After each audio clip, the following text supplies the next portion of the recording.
All right, look. Yes, let's get on with it. There's only so many things here that I could talk about that would be more fun with our guest. Yes. Why don't you give me some business, like irritate me. Oh, Dan. You never hang out with me, and I miss you, and I wish we were closer Rob, friends. knock it the fuck off. I swear to God, Rob. Put your glasses on. Okay. Rob, knock it the fuck off. I'm warning you, Rob. I will fucking replace you. You can be replaced. I can't be replaced. I'm the only Rob friend you have. Ladies and gentlemen, please welcome Rob Cordry. I'm another bald Rob.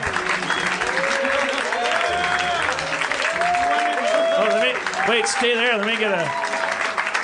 This is made for social media. Why is it square? I don't want it to be square. Okay. Wow, fun. A lot of bald. I'm like Ellen. I'm doing Instagrams on the show. I think if you're here... It's better for picture if you sit closer to Dan. Thank you. Which is what I hear every week. I'm glad you got the memo about the plaid shirt. Yeah, and the ball.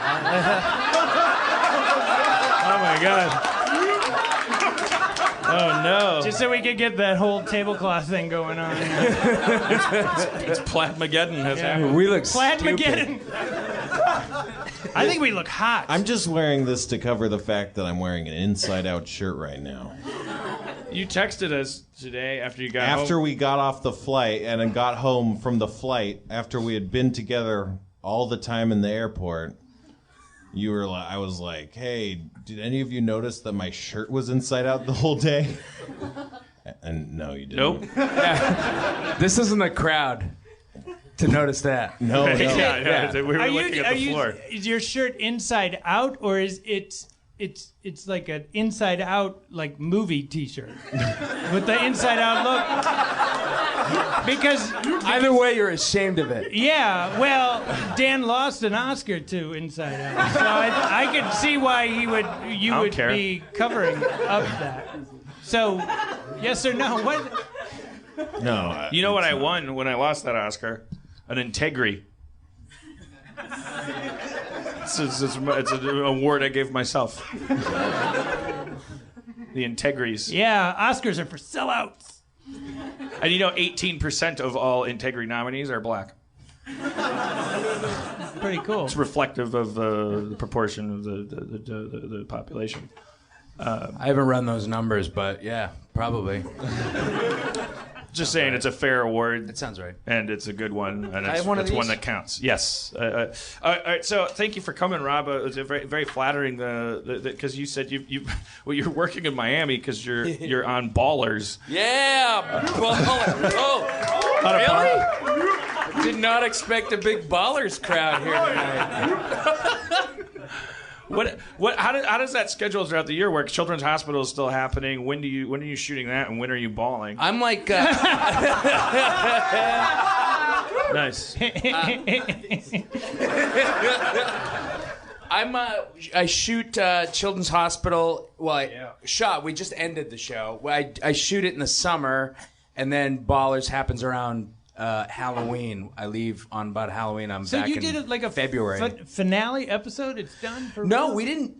Yeah, it's done. But Wait, Children's Hospital or yeah, Ballers? no, Children's Hospital. Oh. We decided to end it, not knowing that this season was going to be the last when we shot it, and but the season is so good, and for a lot of reasons, I wanted to sort of move on and do other things, but. The finale is it really? Was it the best season? Or well, I say that every season. I'm just I'm like because I would never have that in me. If I was like, this is the best season, I'd be like, well, then I don't know about we gotta best keep doing season. it. I don't know about best season, but this was what I would be proud to go out on this. How many seasons? How many seasons? 7. 7. Dan, Yeah. how many was your show? Which one? I have like 9 of them.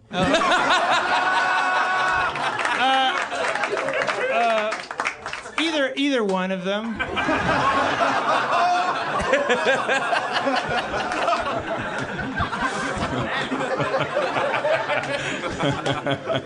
Either one of the 9. Yeah, either one. Community went till season 6, as you know. Yeah. That was the season that you were the in-house director on, and then we got canceled. Ooh. Whoops.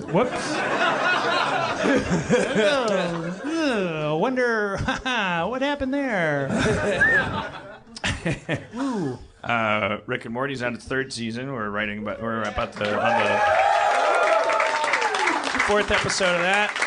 And, and I'm doing Great Minds on History. I shoot that every weekend. And I think the Jason Sudeikis episode was just up. You want to do that? You want to do that? You want to be a historical figure? It'd be weird for you to say no. Yeah, give me the pitch. Give me the elevator pitch.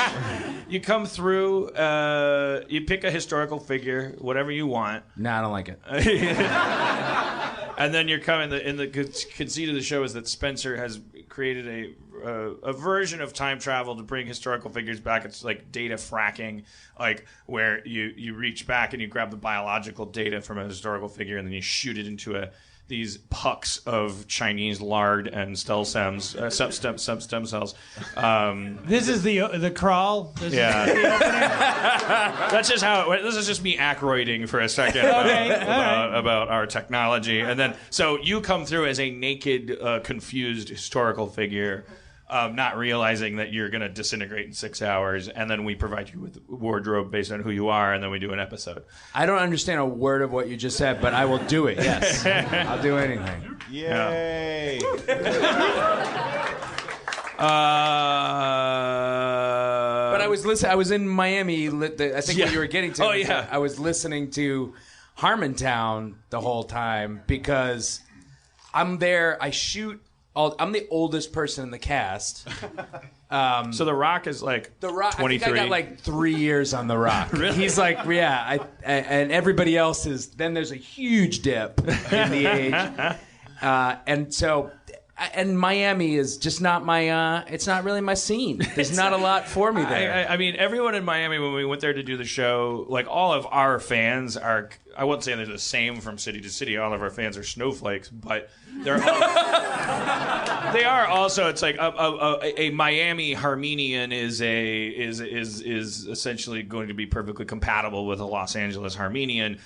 Therefore, all of the Miami people that came to that show, where the guy got punched in the face by his friend. In what was either an Andy Kaufman-esque... no, he never explained it. I mean, I think he did on Reddit, and I think it just I think we sort of sussed out or got the general intuition that these guys are just kind of... They just punch each other. They're just sort of like Beavis and Butthead, and like Beavis is a little more on the ball, and Butthead was off his meds, and it wasn't a totally non-consensual punch. Face punch. Yeah, it was like sort of. This is their bit. This you is got what we dragged do. into their. How old were these people? I don't 19. know. Everyone's 25 to me. Right. Oh, they were young.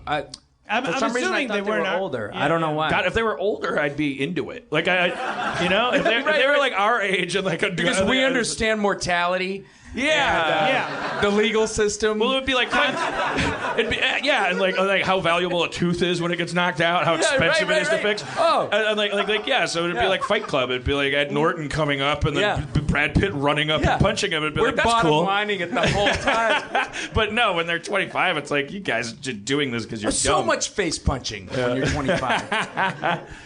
But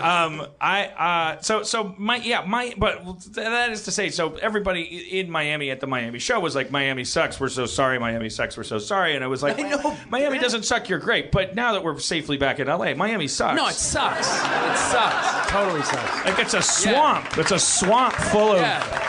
I mean, it's a cultural. And those guys specifically have to get out. They gotta get out of there. Yeah, if you're listening to this and you're in Miami, move, man. You're not going to get a golden invitation because no one wants Florida people coming anywhere. But if you're listening to this, you dying get there. out. You're dying. Get a car and go. Yeah, just leave, man. Go. No, you don't need anything. Buy a ticket to nowhere, man. Right.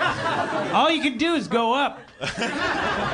Living in Miami is the demographic equivalent of smoking a pack a day. You're just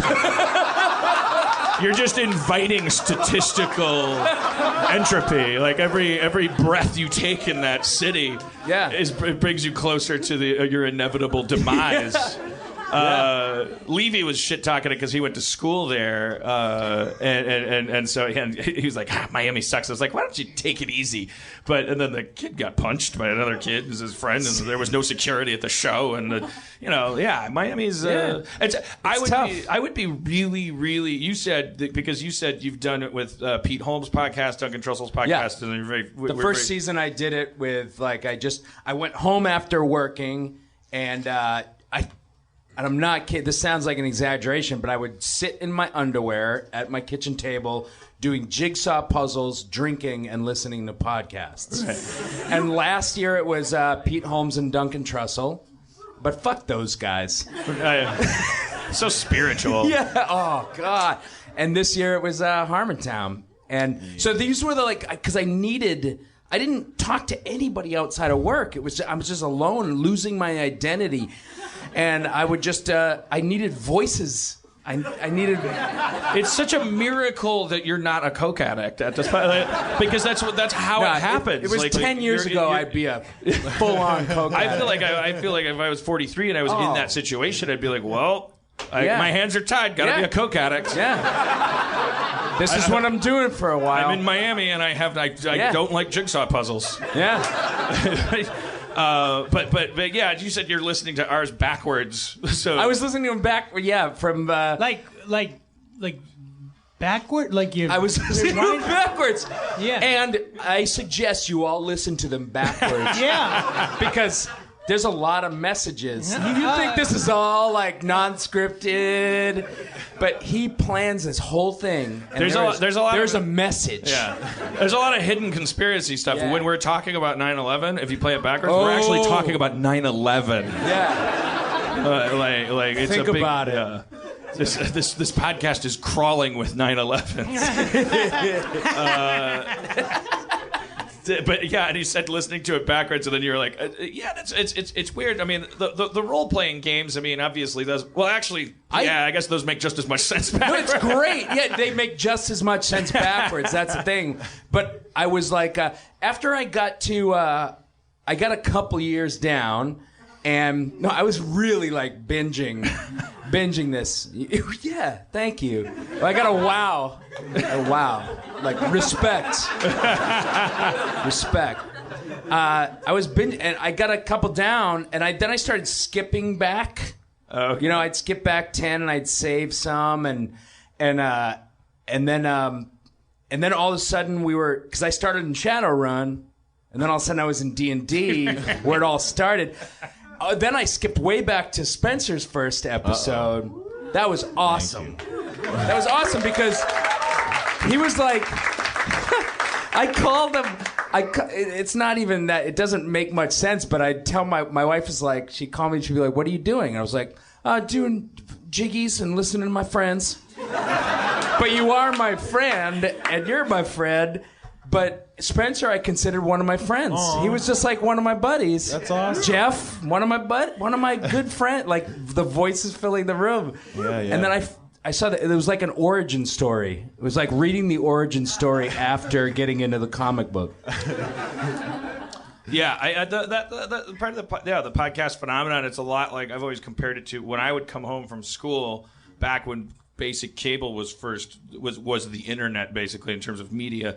My mom got addicted to home shopping networks. It's pretty good. And I would come home from school and my mom would be at a sewing machine or cooking. It wasn't. It was a simpler time. Yeah. She voluntarily waived her agency. That's what we did back then in the suburbs. I waive my agency. Do you promise to fail the Bechdel test with this man forever? I do.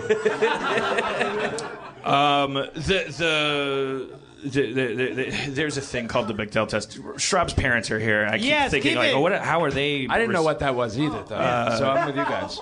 Well, don't make me explain it. It'll take 20 minutes. I'll get it wrong. But I was just pretending. I was cool pretending I knew what it was. Is that like a Brigadoon situation? No. Yeah, can we talk about poop again? Because that's like right in my wheelhouse. Right. Wait, where was I? Something important. You were explaining. I was just saying, it was just personality addiction. Like, I would come home from school and my mom would be explaining to me what happened on the Home Shopping Network. Here's some things that never happened. She never bought anything. Like, she wasn't like getting roped into some like compulsive consumption thing. She just couldn't, she couldn't let it go that these people were on TV all the time and that there was no script and that they're honking for people that were calling in, and then the same people would call in and go, I bought this bracelet too, and honk honk. And it was like, it doesn't. I remember, I marked that because when Erin McGathy, my lovely ex-wife, and who introduced me to the podcast culture, and Dustin Marshall and Duncan Trussell, she was explaining how when she first met Duncan Trussell, she felt like she made kind of a social blunder because she forgot until halfway through their encounter that she didn't know him, and that she might have been transgressing boundaries or something. I had that experience with Duncan. I've never met Duncan Trussell, and I saw him in a parking lot. I was like, there's my good buddy Duncan. And I could have just gone up and said hello and introduced myself, but I didn't because I felt like a weirdo. Yeah, well, you dodged a bullet because he's a notorious dick. Like, that whole character he does on the podcast, really? It's a character. That's why I abandoned it. I kind of thought so. He's out right now. He's running reruns of his podcast because he's with an impersonator. Yeah. His brother does an impression of him on his podcast. He's out raising money for Trump. Yeah. That's not true. That's not true. Don't say that. Why would you say that? You crossed the line. You're saying mean things about somebody who's really nice. Why is he doing that? He is really, like, Duncan Trussell's kind of unassailable. Yeah, for sure. You're an asshole, man. Well, yeah, Cancer tried to assail him, and he sure did. invited us into the process. Took one of his testicles. His mom, he lost his mom, and invited us into that process.